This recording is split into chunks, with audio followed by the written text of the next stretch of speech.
Good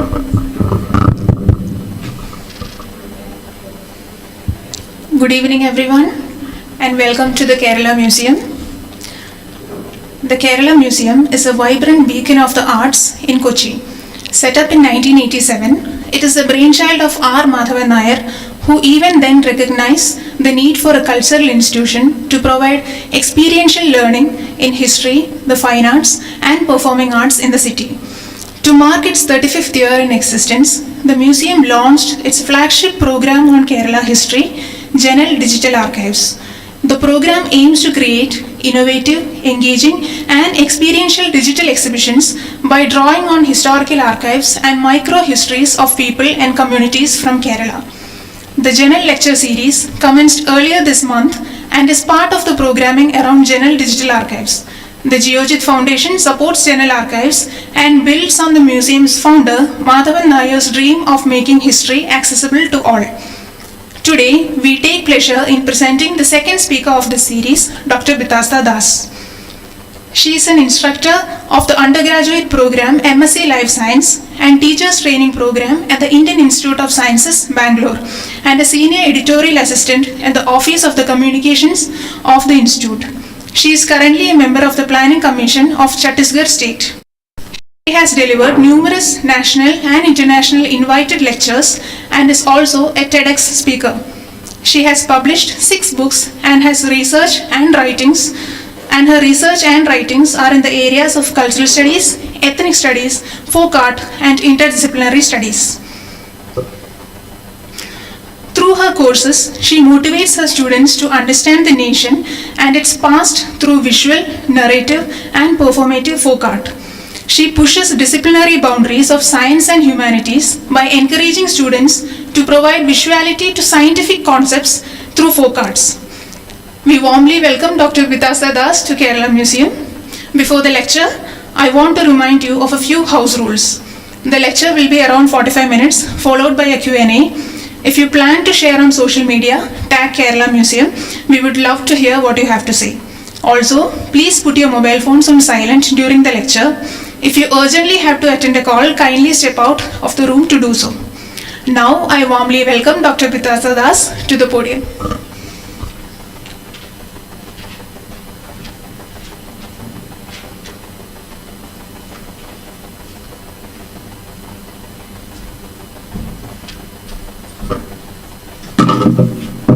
Good afternoon everyone.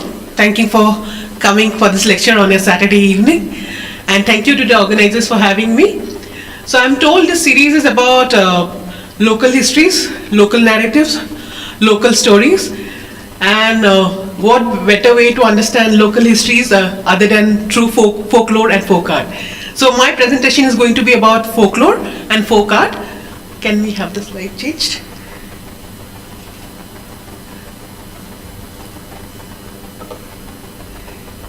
Next one.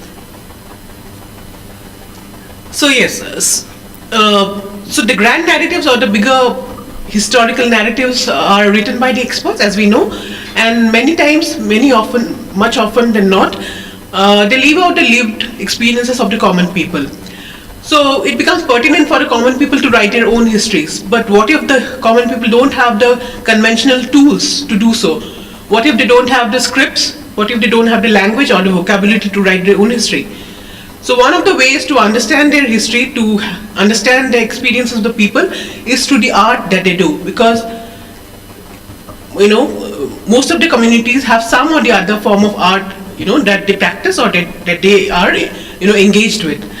So this is a quotation by Jiva Shoma Mashe. Some of you might be knowing. He is a well-known Worli folk artist.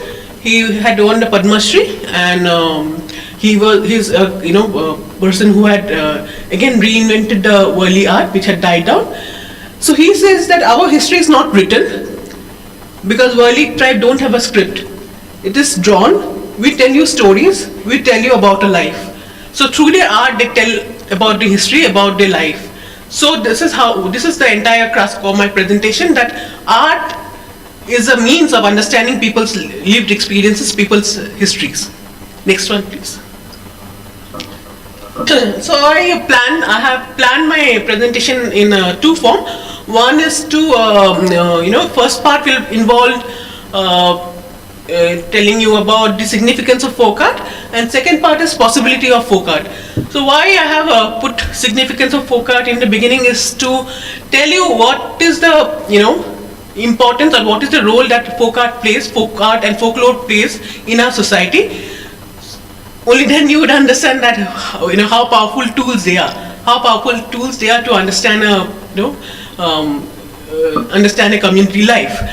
Second part is mostly the work that I have been doing at the Indian Institute of Science with my undergraduate student, and recently with the MSc student, and the teachers training program that we carry out.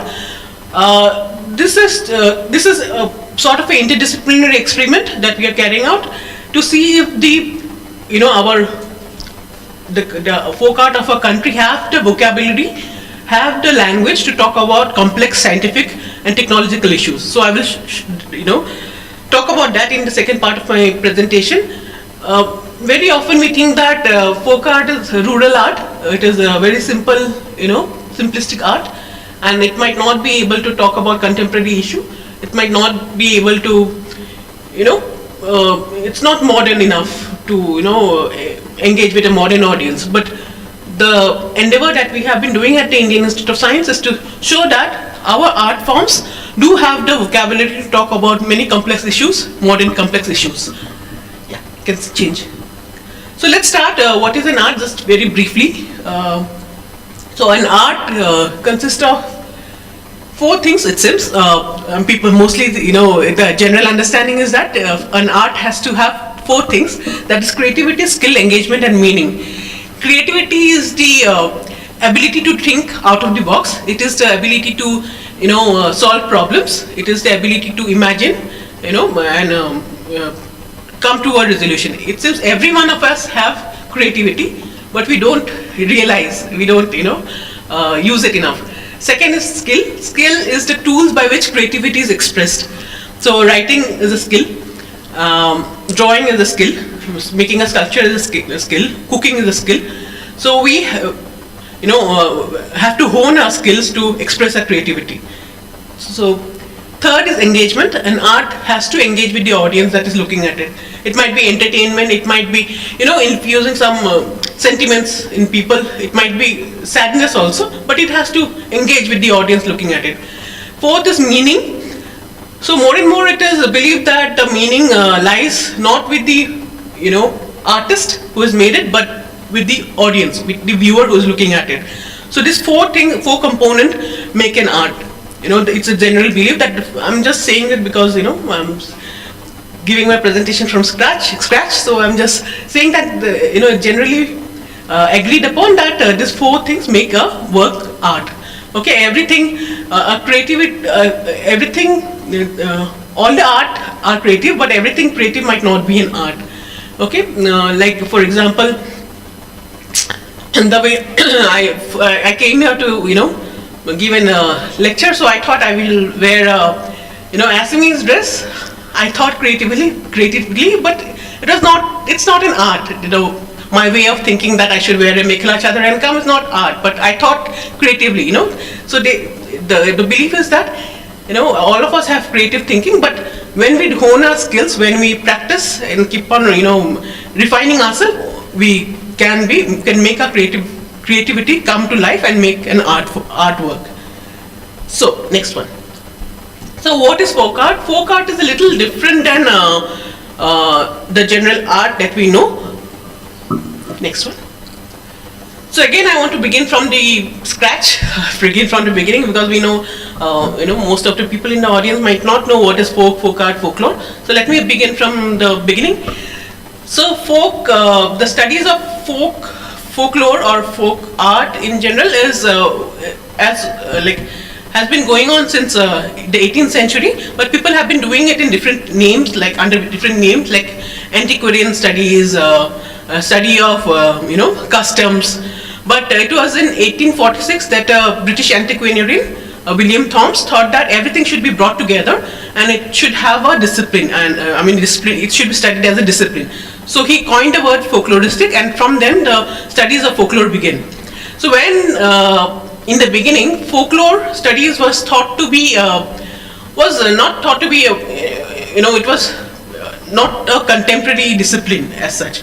So folklore studies was thought to be somewhere in between study of the savage and study of the civilized. So there is in this evolutionary ladder, first comes the savage, then comes the folk, then comes the civilized, or the primitive, the rural, and the urban. So folk would be somewhere in the middle of this evolutionary ladder. But as time progressed and people started working more and more on it, and people like Richard Dawson, who contributed a lot to this field, it began to be thought that this is a very derogatory way of thinking about this area of studies, and we should, have a different perspective. We should have a different way of looking at it. So now it is thought that a folk group is anybody who has something in common in them. It could be a group of people who are sharing same occupation, a group of people sharing same language, or anything. I always tell my students that a group of scientists is also a folk group, because they have something in common that others don't understand, and they are able to relate to one another based on those features that they share in common. So a folk is any group of people who share at least one common factor. It does not matter what the linking factor is. It could be common occupation, language, or religion. But what is important is the group is formed for whatever reason it calls its own. Okay, so folklore, folk is a group of people who have something in common, and folklore is the knowledge that the group possesses. That is folklore. And the division of folklore are oral literature, material culture, social custom, and performing arts. Oral literature is anything that doesn't have a written document, and it is passed on from generation to generation through the word of the mouth. That comes under folk literature, oral literature or folk literature. Material culture is anything tangible, architecture or the weaving, costume or cuisines would come under material culture. Folk custom are the ritualistic practices that communities do as part of the community activities. Performing arts are the theatre, dance, drama that people have. But we must also keep in mind that in the Indian context, these four categories are not watertight. One can be, they have a lot of,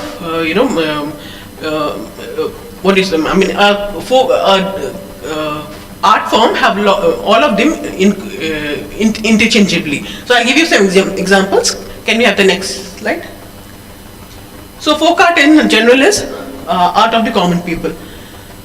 So folk in India, with its 28 states and 8 union territories, has numerous art, as you know. I have just put a few. Next one. So folk art can be visual, narrative, and performative. As I said that the four division also in the beginning when I mentioned that division of folklore are oral literature, material culture, social folk custom, and performing arts. They also have a lot of intermingling among one another. Like for example, if I give you suppose the Nautanki of North India, it has a lot of storytelling, but it also has dance, it also has dialogues, they also wear specific costumes while performing. So there is a lot of interrelation, mingling of one another, and they are not watertight in the Indian context more specifically. Even this, the forms of folk art, the visual, narrative, and the performative, they are also not watertight in that way. A visual art might have a lot of performance involved. Narrative art might have a lot of, again, performance and visuality involved. So they are also not watertight in that way. I'll give you some examples. Next one. You can put 3 of them. So for some reason I chose to put all the examples from Eastern India. First is the Patachitra from Orissa and West Bengal. Second is the Bolgan of West Bengal. And third is the Chao of Orissa, Jharkhand and West Bengal. So first is we call it visual art because the visual element is more in it. But while drawing, the artists also sing and they also narrate. It's like a scroll, and they will unfold a scroll and sing along as they are unfolding, because they are telling a story. Okay, so it's a visual but also performative. and also narrative. So that is one example. The Bolgan is, it is supposed to be a narrative where you're talking about, mostly Krishna and Hari, Vishnu, but you're also singing, you have a musical instrument along with it. So that is another example. The Chow is also a performative art form, but there also again you have a lot of storytelling, a lot of narration. So again in Indian context, these three are not watertight. But we give the names based on which element is more prominent. In the first one, the visual element is more prominent, so we call it visual art. Second one, the narration part is more prominent, so we call it narrative art. And the third one, the performative, the use of the body is more prominent, so we call it performative art. There are other examples also, like Harikatha of Karnataka. It's a narrative art. So yeah, you can think of many other examples like that. Next one. So characteristics of folk art, yeah, you can put all of them, I'll just explain. Okay, so the characteristics, as I was telling you, that folk art is a little different from the general art that we know. Why? We will come to know. So in folk art, the common people are the mainstay of the art. So it belongs to the people. It comes from the people. We rarely have experts of the art form. Community who draws the Patachitra, everyone draws, but among them somebody might be a little more skillful because the person must have practiced a little bit more. But it belongs to the community, and everyone from the community, the art belongs to everyone to the community. So the common people are the mainstay of the folk art. Folk art may accompany songs that are accompanied that are sung during so certain occasions. Like for example, if you know the art form Madhubani from Bihar, it is done during the childbirth or during marriage. So it is related to those kind of occasions. Okay. Fertility cult, natural disaster, directly or indirectly provide a theme of the folk art. So many of the folk art, Kerala has a lot of art that are related to religiosity, but in different parts, in the other parts of the country, much of the folk art are phenomena. They talk about famine, they talk about loss, they talk about fertility, they talk about the seasonal change. So it is more related to nature rather than religiosity. Textual source or authorship is not important. So here who is the author is not important. Unlike in a fine art, that it is a Ravi Verma's art, it is somebody's art, Shubodh Verma's art. But here the authorship is not important. It belongs to the community itself. So I am told, when I was in Chhattisgarh, I was told that when Tijan Bhai sings Pandwani, the entire 5,000 people in the auditorium sings along with them, because this is from the cultural context. This belongs to everyone in the audience. So the authorship is not important that way. So it's orally transmitted. Now it has been documented in written word, but initially it was transmitted from word of the mouth. People hear, they memorize, then they reproduce. This was the process of transmission. Folk art are often a mixture of genres: music, dance, song, drama. So as I had mentioned earlier, it's always a mixture of genres. Next. So utility is preeminent rather than decorative. So here we have to understand that in the context of folk, the difference between art and craft is very thin. A object is mostly made for utility purpose, and but over a period of time it becomes a thing of aesthetics, and it becomes art. So when the aesthetic part is more important than the utility part, it becomes an art. When the utility part is more important, it's called a craft. So that thin the distinction is. Every art has some utility purpose in the cultural context from where it belongs to. It's handmade with little use of machine. It's always handmade. That's why it's not produced in mass. It's produced in for the people who wants it. Made mostly for the use of within a community, sometimes for income. So it is used for the use of the community because it has some or the other, necessity. It has some or the other social custom related to it. So it is made for the use of the community. Reflects shared cultural aesthetics and values. As traditions are dynamic, folk art may be innovated over the time. So the aesthetics might, it is important in the cultural context. So a thing that is valuable for a cultural community might not look very valuable or very aesthetically pleasing for others. But in the cultural context, it is very important. Okay. It is, again, it is dynamic because it keeps on being renovated. The newer generation might add a few things or subtract a few things. So it always keeps getting renovated. But the essence remains the same. Is of, by, and for the people. So the art forms are made for the people, by the people. Okay. Next. So now let's come to the significance of folk art. Why this is the most important part of my presentation. To understand what role folk art or folklore plays in our society.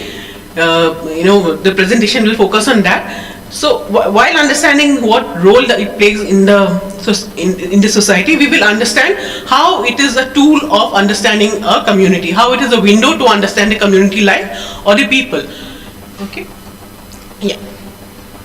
So these are the roles that folk art plays in the community. We'll go through them one by one.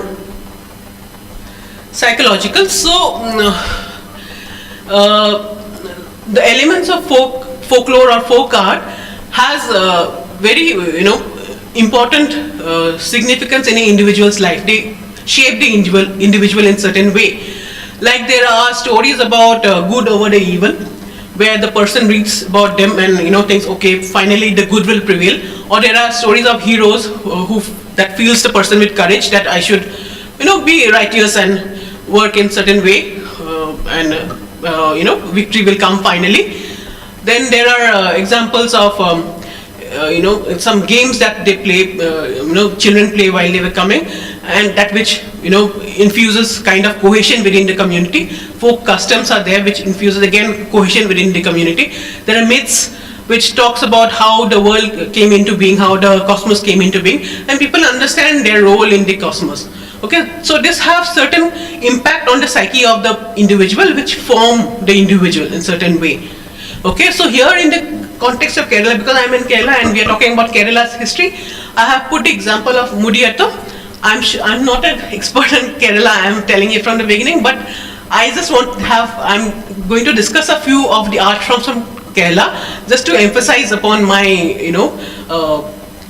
proposition that folk art has very important role in the society, and they are very important tools to understand the society and to understand the continuity of the society from how it was in the past and how it is in the present, how it has journeyed through the time. So here I have put the example of Mudiyattam. If many of you might be knowing, it is an art form which is done by the women, the girls, and it is done mostly by the the Dalit and the Adivasi communities, which has certain implication of the past. So they were their ancestors were taken as slaves in the initial times, and the dance form has certain reflection of that, how exploitations. They talk about exploitation and the caste oppression through the dance form in certain way, and the dance which is done during the harvest time. Sorry, not in the harvest time, while they are sowing the seeds in the field, also talks about how people can come together and the collective strength of a community, okay, and their relationship with nature. So it has certain kind of psychological impact on the group psychic, that about thinking about the ancestors or thinking about the collective spirit. So this is one example that I have put here. Second one. So the second role of folklore or folk art is functional. So there are many proverbs, there are many riddles. So proverbs, what do?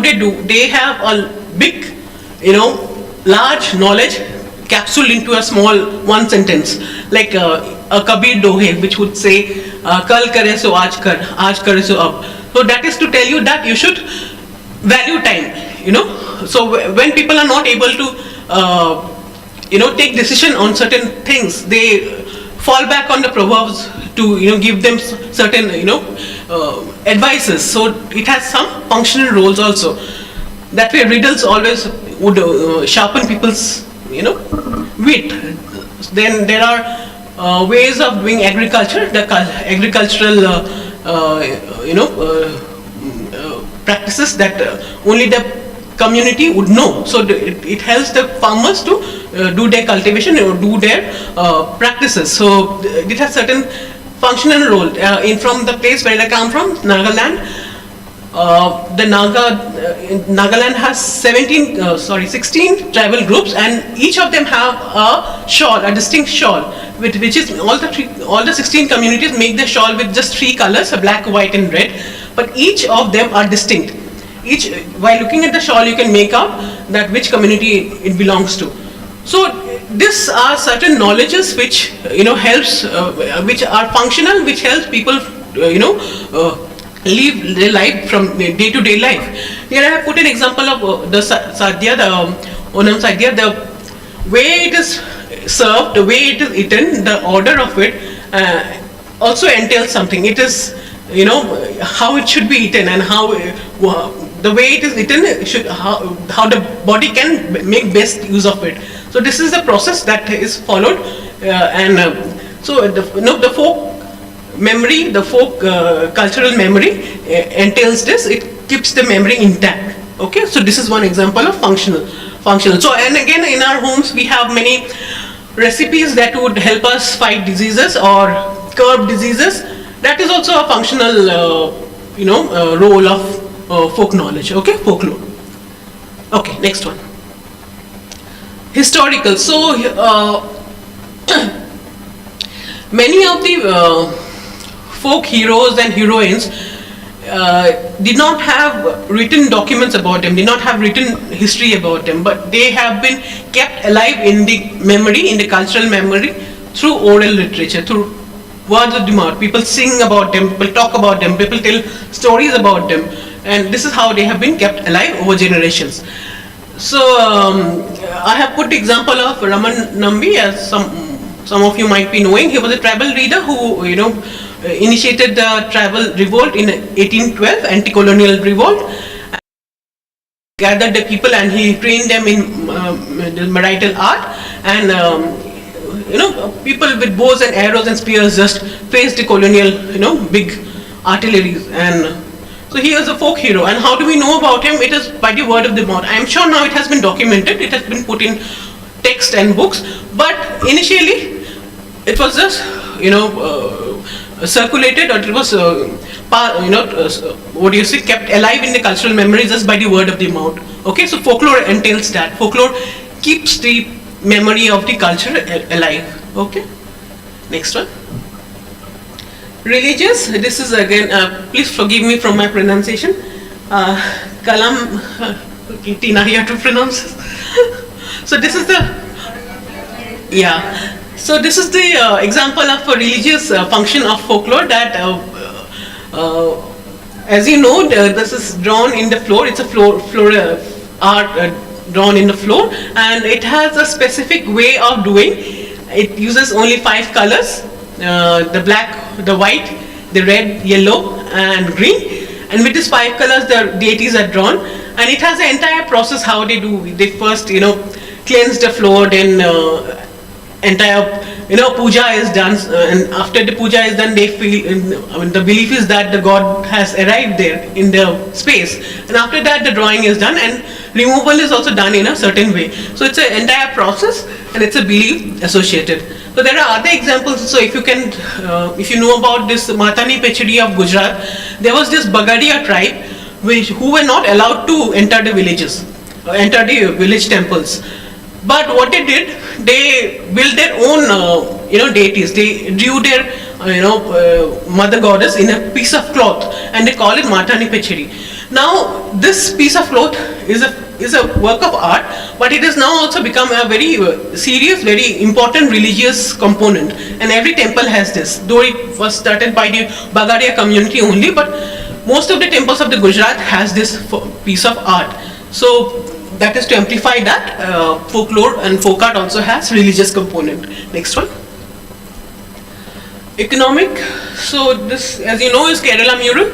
Murals, as you know, was large drawings on the walls, but now they have been, made into vase. They have been made into jewelry. They have been made into bruise mirror. So they also provide economic, benefit to people who are doing it. Always tell the story about Madhubani art here. Madhubani art, most of you might be knowing because it has become quite popular in the recent years. So Madhubani art is a art from the Bihar region, Mithila region. It is practiced in Bihar and also in Nepal, certain places of Nepal. And it is thought to be as old as Ram and Sita's wedding, because it is mentioned in the Ramayana that when Ram came to marry Sita, the walls were painted with the Madhubani art. So it is thought to be as old as that. Why I tell the story of Madhubani art here is that it has become such an important aspect of economic benefit for the community practicing it. But how did it start? It was actually a domestic art practiced by the women, and they used to draw this on the mud walls of their houses during auspicious occasions like childbirth, marriages, all the auspicious occasions. But in the 1930s, unfortunately, Bihar was struck by this big earthquake, and the walls had all fallen down. The mud wall had all fallen down. And at that time, the colonial administrator, William Archer, he went around the villages and he saw this beautiful art form, in the broken walls of the houses. And that was the first time an outsider was actually looking at this art. Then he wrote about this art in many of the art history magazines, and at that moment in 1930s, people came to know that there is this art that is done in rural Bihar. Okay, so that was one moment. Second moment came was when in 1960 Bihar was struck by this very bad, serious famine, and Pupul Jaikar, who was an art historian and was in the government, she advised the women folk to do this painting in paper and to sell, because at that time there was no other means of economic having any economic income. So she advised the women that why don't you do it in papers and sell it. From that time onwards, it has been going out to the world, and it has become such a a popular art. Everyone appreciates it, everyone likes it, and now the men have also started doing it because it is a very viable source of income. So I always tell this story about Madhubani because this art form is sustaining an entire community now. So next one, cultural. So as you know about the boat race, Vallam Kali. Yeah. So boat race, it is done during the harvest time, and its origin is in the 13th century, when the feudal lords were like having fights among each other, and these boats were built during that time, as a measure of combating the different conflicting warheads. So it has that history, and but the people of Kerala love the boat race. It's such an important part of people's culture, and now everyone gathers to watch this. In different communities have this. In Meghalaya, we have this entire function that goes on for 3 days and 3 nights, and it is just the girls dancing in circles and the men going around them and protecting them. It goes on for 3 days and 3 nights. Just one step going around, and the entire village comes to witness it. Why? Because they are actually doing something. They are actually, paying obeisance to the land, to the to the fields for giving them such a nice harvest. So it is cultural. People love, people feel associated with it. In a boat race, the entire village would come to watch it. Okay, so it's a source of bringing everyone together. It's bringing having a cultural collective, activity together.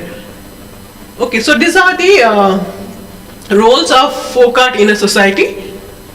Next one, yeah. So difference between folk art and fine art, as I had mentioned to you, fine art focuses more on aesthetics and is learned through formal instruction and training, while folk art encompasses one's culture in a deeper manner. Folk art is mostly learned without formal training. Okay. In folk art, context is important. Folk art are largely utilitarian. Folk art is weaved into everyday life.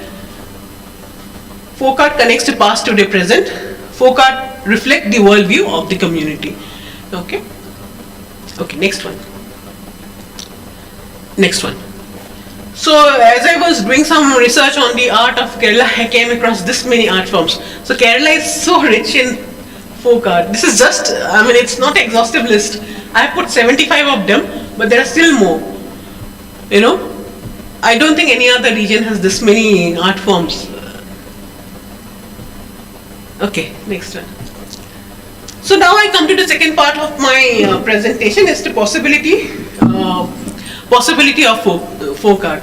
So as I mentioned, that most often people think that folk art are very non-contemporary. They are not able to relate to the modern life or the present life. They talk something about the past. They are from the past. But what we have been doing at the Indian Institute of Science is to experiment with this art form and to see if they can talk about complex modern day issues, complex science and technological issues. So these are some of the examples that I am showing, and to implore you, to persuade you that folk art is in fact a very important tool to understand cultural life, and it's also an important tool or a very viable tool of talking about complex issues, and we should give more importance to it than we often do. Okay, next. So I teach a course called the Mapping India with the Folk Art, where we take one art form every year and try to understand the country with the help of that art form. Suppose we take folk dance in 1 year.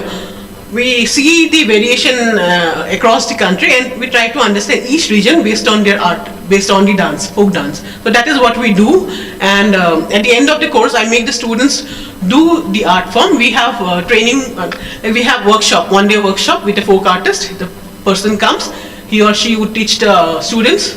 Of course we can't learn in 1 day, but whatever is possible in a one day workshop, the students will learn, and at the end of it I ask the students to come up with something that talks about, that brings the science and the arts together, because it's a science institute and they are science students.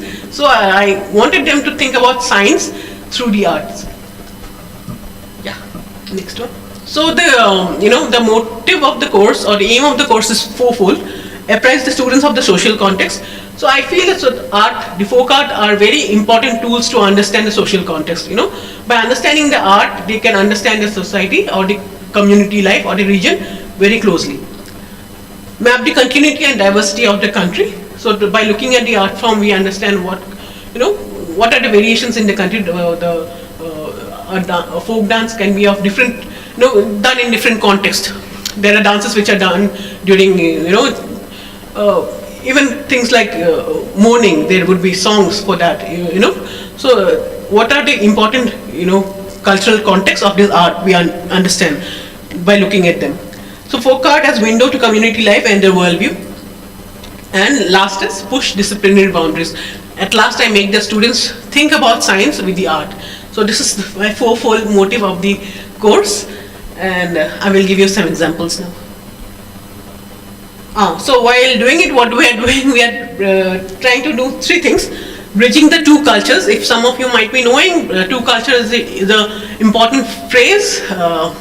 It comes from C.P. Snow, who in his very compelling lecture that he gave in 1959 said that the world today is divided into two. There are the people who are doing humanities, and there are people who are doing science and technology, and they don't talk to each other, and they are like separate two worlds itself. And this separation is making the world, it's doing more harm to the world than doing any good.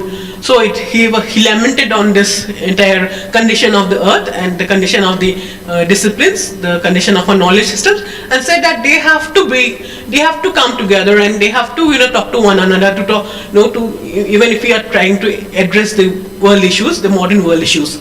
So what are we doing by doing Mapping India with folk art is to bridge the two cultures. As opposed to the written word, scientific expression through art facilitates personal, creative, and diverse ways of engaging with science. So that is another purpose that is served while we are doing this. Inculcates critical thinking and creativity that are necessary to compete in the global context. When I give the students an assignment to think about the science through art, I'm making them think. I always tell them, we have a software in IISc. I have never used that because my assignments will not be there anyway. It's one of its kind. Sorry for if I'm sounding a little bombastic, but it's one of its kind, and they will not find it even if they search online. So what am I trying to do here? I'm trying to make them think. I'm trying to make them think critically. So this is the purpose of the course. Next. So some of the examples. So the first year that I taught, I had asked the students to take a scientific concept and take one visual art form of the country and represent that science concept through the art form. So here is what the students have. Is anyone from science background here? Yeah. Okay, all this we have studied in our school, so everyone might would understand.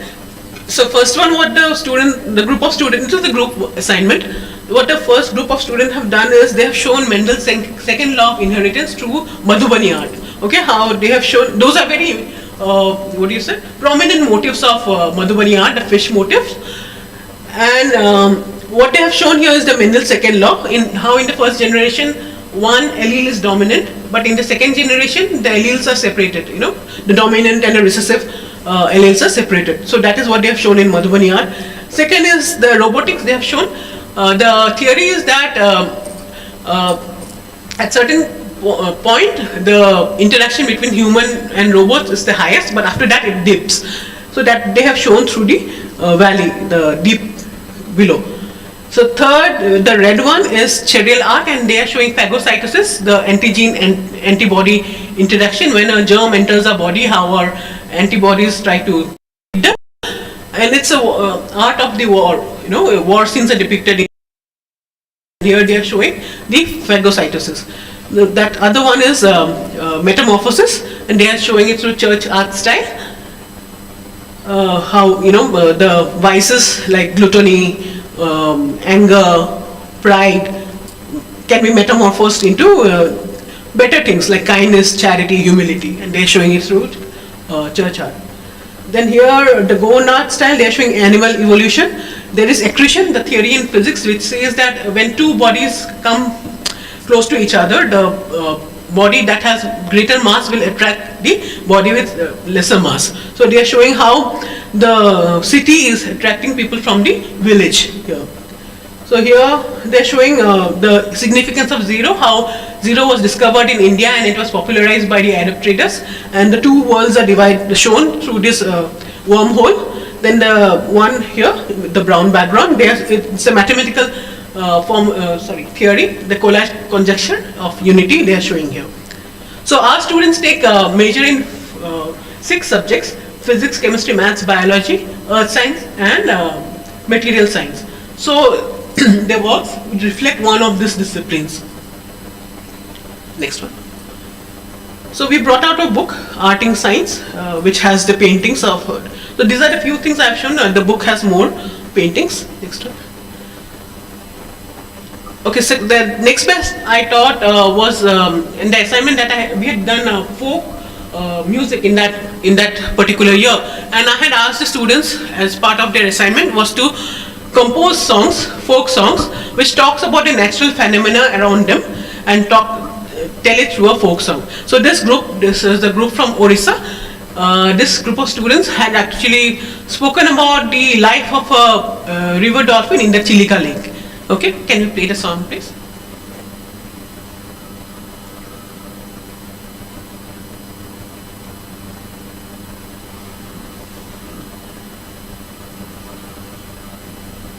You can click on that.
कागे गाइबी परण संगीत कापासे पाइबी अंतर वीणा काकाने कोइबी मरम वेदना मन कथा मने रहिल सिना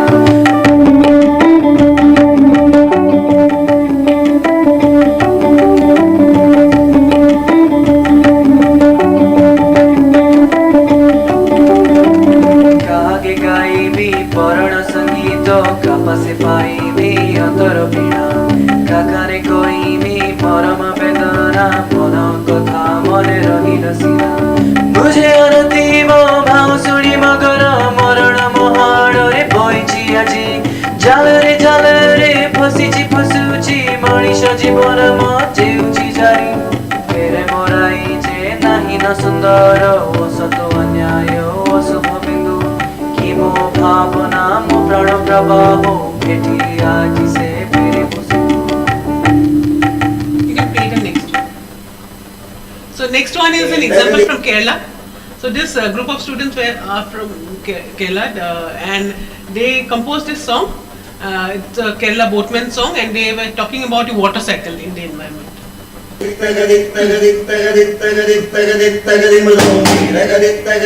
So they just use a wooden table and a wooden ruler for the music, that's all.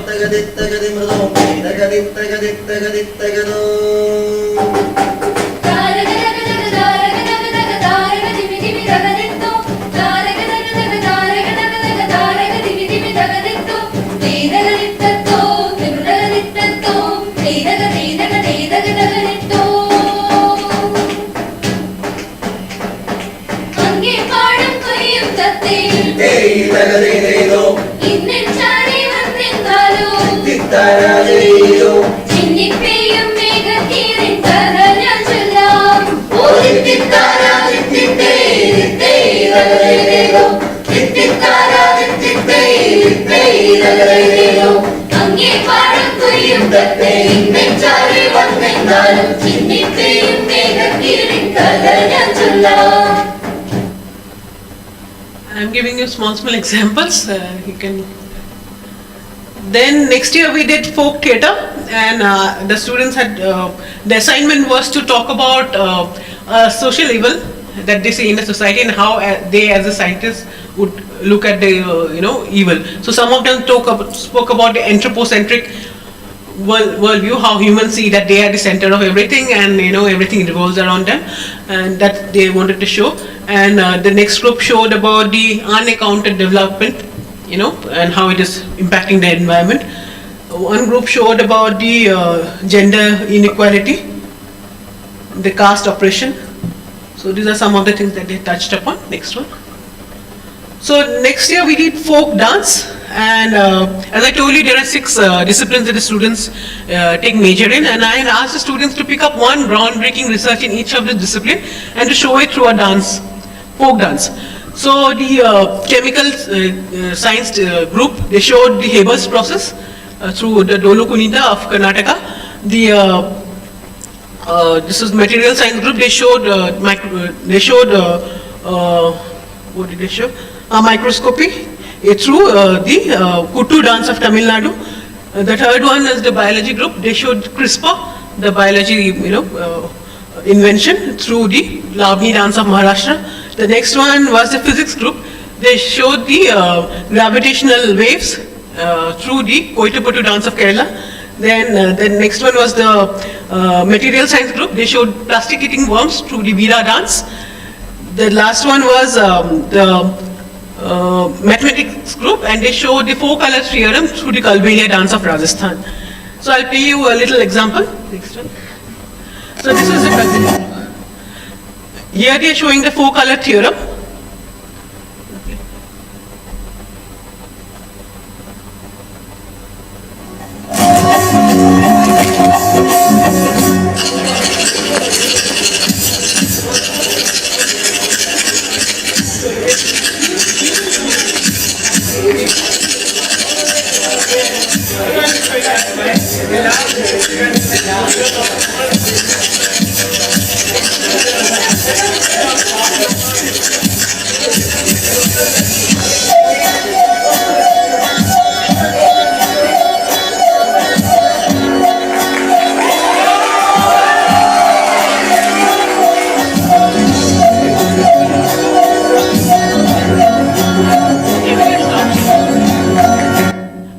why I am cutting short is because there's the next one from Kerala. That's I want to show this one more. So the first one, what did they show was that the dancers were wearing 4 different color costumes, and finally what they showed was that when the 4 colored dancers came, only then no 2 dancers standing together would be wearing similar color. So that is the 4 color theorem in mathematics, that only 4 colors are required for not having 2 adjacent areas to have the same color. Okay, so that they showed the dance. This one is the physics group, and they showed the gravitational waves through the Koitapattu dance of Kerala, the farmers dance. I'll give you a little example.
Form of dance, the Koitapattu. They said that in that dance form there are many concentric circles that are made, circles within circles, and that is a good way to show the gravitational waves. That is one explanation they had given. I have many examples, but I think we are running short of time. We'll take a few questions now. There are other batches students also who have done. We recently did the folk songs, and they talk about the assignment that I had given to them was to show the scientific evolution around from the beginning of the time till date. And many groups had shown that. One had shown the medical invention in the field of medicine. So that I had brought to show you, but I think it's a little we are tight with time, so maybe some other time. Yeah, we will take some questions. Thank you so much, Dr. Bitasta, for that wonderful lecture. We are opening the session to questions now. So if you have a question, I'll pass the mic to you. I just wanted to know, you have specialized in this folk art and connection with this thing. But in schools now, at the National Education Policy, they've introduced art and education. How do we, is there any training that can be given to teachers to understand all this before they can? So, Mama, I should tell you about this. IIC itself has a teachers training program that we run in our second campus, the Challakere campus, and I am actually offering this course there, one course there. So we have teachers coming from all over the country. And recently I was in Aizer Mohali. They also have another program there. Again, teachers training program. There also they have been trying to, bring in people like me and trying to talk to the teachers how they can incorporate them in the class. So things are happening in small pockets, but I don't think it's been systematically done. Yeah. Thank you. I wanted to get your feedback on the work that I have been doing. Thank you. But do you feel convinced that this is a good work to do? yeah, sometimes I question my own work, whether I'm appropriating the art of the people. But again, if you don't discuss, if you don't, talk in a classrooms, then they will anyways die out. But however, I try to bring folk artists to the class itself and talk to the students, and the students also get a first-hand, experience from them.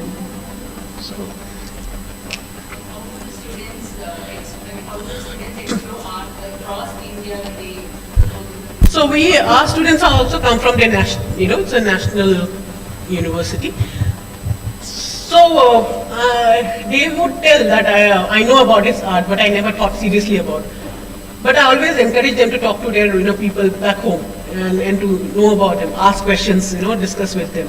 So this time my midterm assignment that I gave the students was to collect folk songs. And they collected folk songs that their grandmother sang or their house help sang, and I told them to record it. So I have a archive of 120 songs now. Yeah, so things like this, small steps like this. Yeah.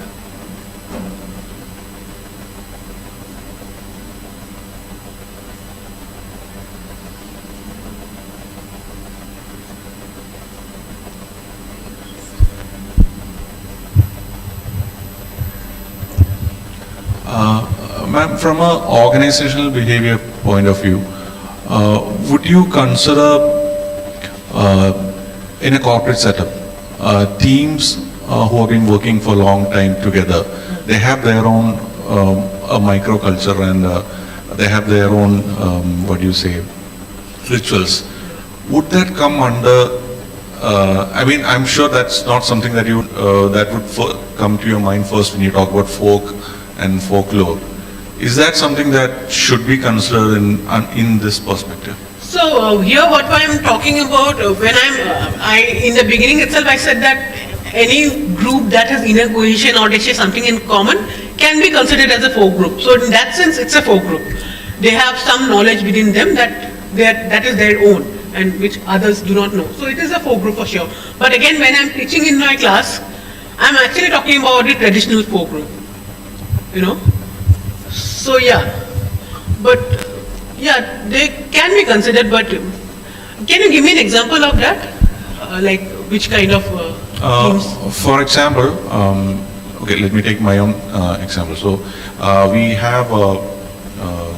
we follow a ritual of, I wouldn't say a ritual, but when a new person is being onboarded into our group, since our group is a very peculiar group, it deals with a lot of new age technologies. So we have a ritual of getting them familiarized with all these technologies, but it's not, we don't have a written down process for it. But since the team has been working for like the past 5 years, it's been, it's like a ritual for us. Nobody has to tell somebody, okay, you need to do this, or automatically people, whoever is free, they automatically do this. Okay, you're the new guy. These are the things that we do. These are the things that you need to do. And so yeah, I understand what you're saying. You have the inner workings of a folk group. Correct. Yeah. So it is a folk group for sure. But yeah, again, as I said, academically, is that something that that is studied from this perspective? I don't think so. It has been studied. We have been studying the traditional cultural folk group, but under folklore, this kind of groups have not been studied. It might have been studied through organizational studies or something like that. Yeah, but not under folklore. Thank you.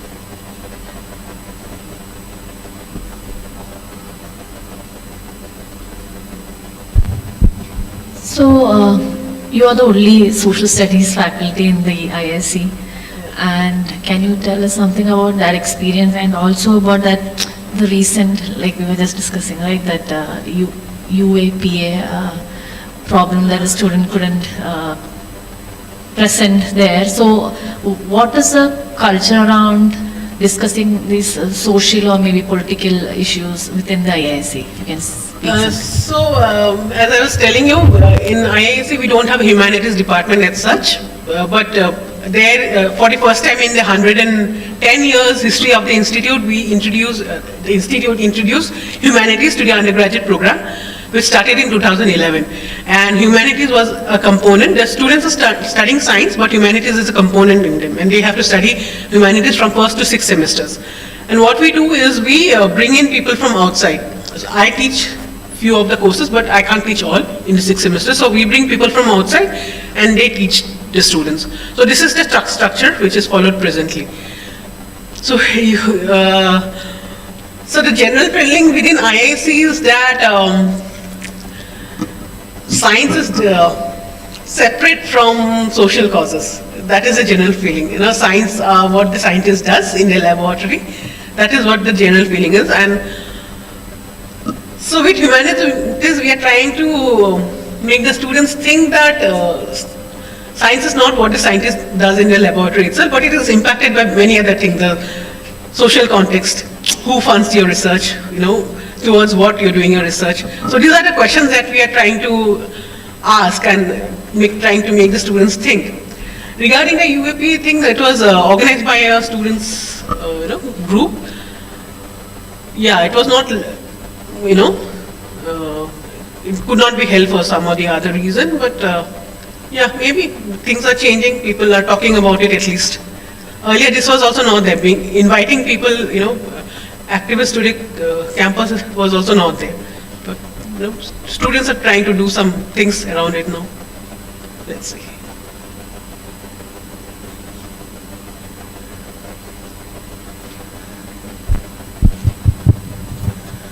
Hi, Bitasta. That was a very interesting talk. I just had one question, continuation from Tina's actually. Yeah. So I was explaining to you earlier that even at the museum we're doing arts integrated programs for capacity building for teachers.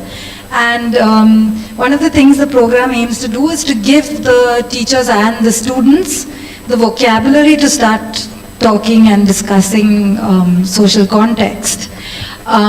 So at the IISc, is that a focus other than, because then comes into that, we get into that gray area of cultural appropriation and all of that. If they don't have the language to speak about these, different art forms and the context in which they were produced. So how do you go about the process of giving them the language and the vocabulary to deal with, expressing other... So as I said that humanities is only present in the undergraduate level of IISc. The PG level or the PhD level don't study humanities at all. And that too, this is like 2 credit course in first 3 semesters and 1 credit course in, last 3 semesters. They study for 6 semesters. It's 8 semester course of the undergrad. So when we were putting the courses together, the motive behind is, or the running philosophy behind is to give the social context in which they're learning science. This is what our, understanding was, that we will give the students, introduce the students to the social context or the cultural context in which they're learning their science. So we do it through, the first semester is called ways of knowing, then ways of seeing and ways of doing. Then third semester, ways of knowing, first semester, second semester, ways of seeing and ways of doing. Fourth semester I teach the Mapping India course, fifth is the journalism course and journalism for scientists, and the last one is introduction to governance. So what we are trying to do through this course is give them a, very open and a very, large range of field of the social science and humanities through which they can understand their social context. So these are things that we are doing, and yeah, it's just started. It's just 10 years old now. Let's see. Can you tell us what, if anyone from your alumni group has ended up doing something interesting that's, cross-disciplinary and... Yeah, the students of the first year, one of the students has started a theatre group. And he talks about social issues through his theatre. So he moved away from science. He was a science student, physics graduate. So another student has taken up science communication. science communication was also at that time not a very, popular area. He has taken up science communication. So that way people are trying to do different things, at least one in each batch has done something different that way. What about the teacher training aspect? Yeah. What is the response from teachers, and is it science teachers you train? Yeah, it's a science teacher we train at Chalikare campus. It's a science teacher. To tell you a little, frankly, I was a little disappointed because the teachers said that you're not telling us what to do. So they wanted a ready-made format so that they can go and apply. I had to tell them that I am not spoon-feeding you, but I am trying to make you think what you can do with your students.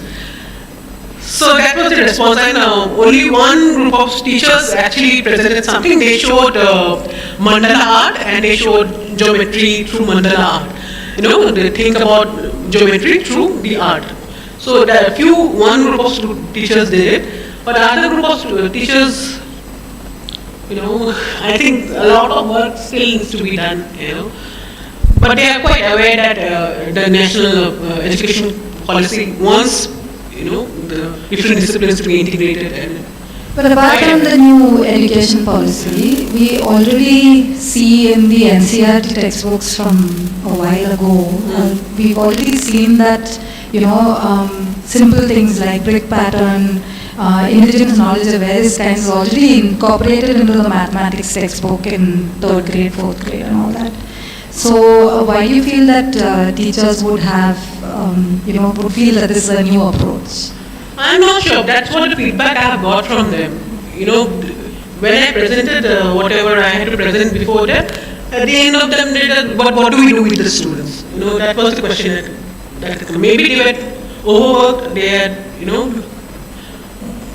many things in their plate, and they didn't want to do, anything beyond that.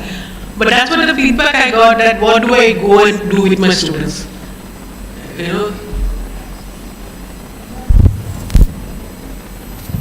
Okay, thank you.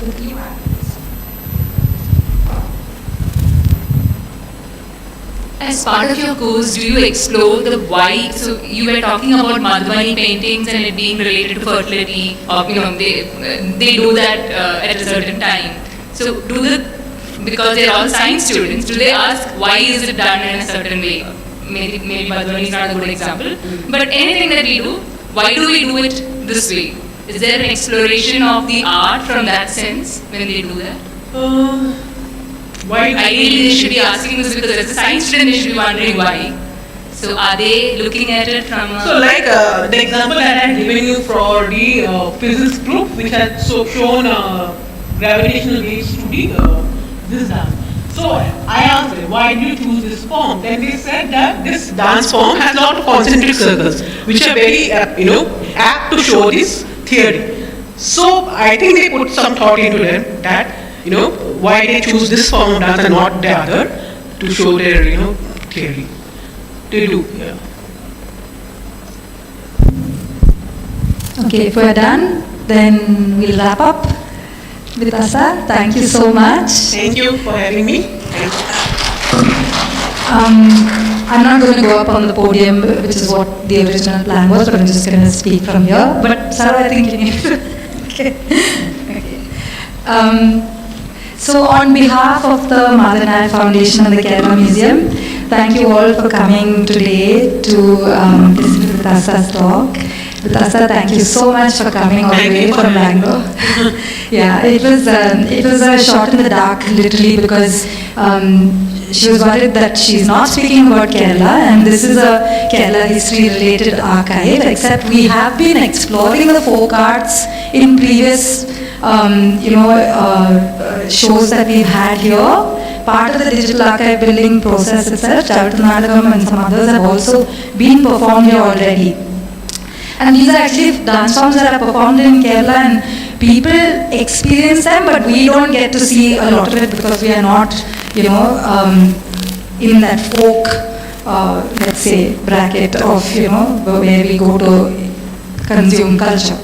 So it's very interesting that we actually had Bitasta come in and speak about what is folk art and what is folk art forms.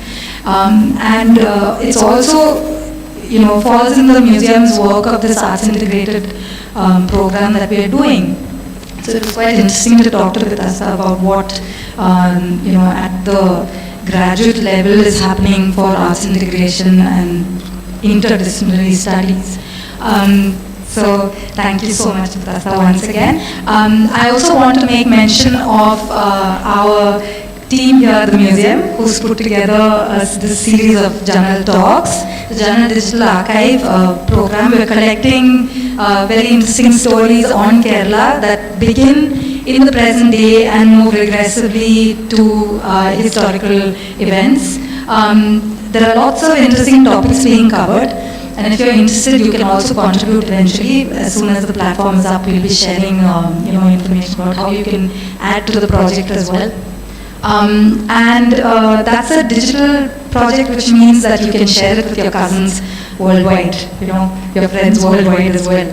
So one of the things that with this project we are able to do is reach more people, and so the team here at the museum is working to put together something that can, be read and bridge the gap between academics and, people who are not seriously into history or any of these other topics.